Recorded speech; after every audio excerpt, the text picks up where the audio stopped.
आज के video lecture में आपका स्वागत है। आज हम कक्षा 8वीं की एक कविता भगवान के डाकिए इस कविता की व्याख्या करेंगे। और ये कविता रामधारी सिंह दिनकर जो हिंदी के एक सुप्रसिद्ध कवि हैं उन्होंने लिखी है। तो वीडियो शुरू करने से पहले एक निवेदन, अगर अभी तक आपने चैनल सब्सक्राइब नहीं किया तो उसको सब्सक्राइब कर लें। तो ये इस कविता का शीर्षक है भगवान के डाकिए। तो प्यारे बच्चों, जैसे कि आप पता है कि जो डाकिया होता है वो डाक बांटने का काम करता है, यानी पत्र बांटने का काम करता है। जब आप चिट्ठियां लिखते हैं तो आजकल तो मोबाइल का ज़माना है, लेकिन पहले जब मोबाइल नहीं होते तो हम समाचार एक दूसरे का, रिश्तेदारों का, वो डाक के माध्यम से ही पाते थे, पत्र लिखते थे एक दूसरे को। तो यहाँ पर जो कवि ने पक्षियों और बादलों को भगवान के डाकिए कहा है, क्योंकि जो भगवान की डाकी इसलिए कहा गया है क्योंकि एक देश से दूसरे देश में जाने के लिए जो है इनको किसी की भी जरूरत नहीं पड़ती। इनको कोई पासपोर्ट की जरूरत नहीं पड़ती, इनको किसी बॉर्डर पे सेनाओं के द्वारा नहीं रोक लिया जाता। तो इस प्रकार से जो पक्षी और बादल हैं इनको भगवान के डाकिए कहा गया, यानी ये भगवान का जो संदेश वाहक है ये। और भगवान यानी प्रकृति, प्रकृति का संदेश एक जगह से दूसरी जगह लेकर जाते हैं। तो आइए इसकी व्याख्या शुरू करते हैं। भगवान के डाकिए। पक्षी और बादल ये भगवान के डाकिए हैं जो एक महादेश से दूसरे महादेश को जाते हैं। तो यहाँ पर कवि ने कहा कि जो ये पक्षी हैं, ये देखिए इस चित्र में आपको पक्षी जो नजर आ रहे हैं, और जो बादल हैं ये इनके बैकग्राउंड में ये बादल हैं।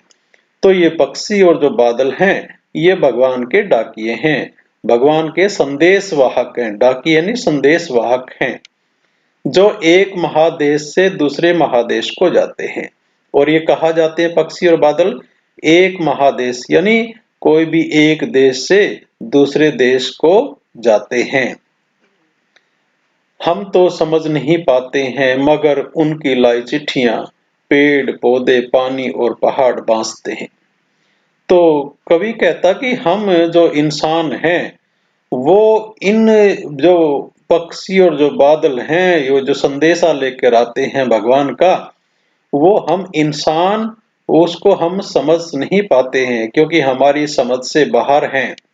लेकिन उनकी जो लाई गई चिट्ठियां, चिट्ठियां यानी पत्र, ये जो पक्षी और बादल हैं वो जो पत्र लेके आते हैं उनको कौन बांसता है? बांसता यानी पढ़ सकता है, पढ़ता है। पेड़ पढ़ते हैं, पौधे पढ़ते हैं, पानी और जो पहाड़ हैं यानी प्रकृति जो है वो उनको अच्छी तरह से पढ़ लेती हैं कि ये किस प्रकार का संदेश लेकर आए हैं, कौन से देश से ये आए हैं, कहाँ जाने वाले हैं, और जो भगवान ने उनके लिए क्या संदेश भेजा है। तो ये जो भगवान के डाकिए हैं ये क्या लेकर आए हैं, क्या संदेशा है। तो हमारे जो पेड़ हैं, पौधे हैं, पानी है और पहाड़ उन चिट्ठियों में लिखी हुई मंतव्य और समाचार और संदेश को अच्छी तरह से पढ़ सकते हैं। हम तो केवल यह आंकते हैं कि एक देश की धरती दूसरे देश को सुगंध भेजती है। यहाँ कवि क्या कह रहा है? कवि कहता है कि हम तो यह आंकते हैं, आंकते यानी अनुमान लगाते हैं, कि हम इंसान केवल यह अनुमान लगा सकते हैं कि एक देश की जो धरती होती है वो दूसरे देश को सुगंध भेजती है। यानी एक जो देश की धरती है दूसरे देश को सुगंध यानी खुशबू भेजती है। यानी जब बादल आते हैं तो इस प्रकार से एक अलग ही खुशबू आती है। पक्षी आते हैं दूसरे देशों से, आपने भी कभी देखा होगा तालाब वगैरह में दूसरे साइबेरिया वगैरह से पक्षी आते हैं, सारस पंछी वगैरह आते हैं सर्दियों के दिनों के अंदर। तो ये एक देश को दूसरे देश से जो सुगंध आती है और वह सौरभ हवा में तैरते हुए, और वो खुशबूदार हवा में तैरते हुए पक्षियों की आंखों पर तिरता है। यानी जो खुशबू है, जो सुगंध है, वो पक्षियों की आंखों पर तिरता हुआ तैरता हुआ दिखाई देता है। और एक देश का भाप दूसरे देश में पानी बनकर गिरता है। कवि कहता कि एक देश का भाप, यानी जब आपने बरसात के बारे में आपने पढ़ा होगा भूगोल भूगोल के अंदर कि बरसात किस प्रकार से होती है, कि जब गर्मी एक जगह पे ज्यादा हो जाती है तो वहां पर ऊपर भाप बनकर पानी उड़ता है, और वो भाप बनकर जब उड़ता तो दूसरे देश में दूसरी जगह पर जाकर वो ठंडा होकर बरस जाता है।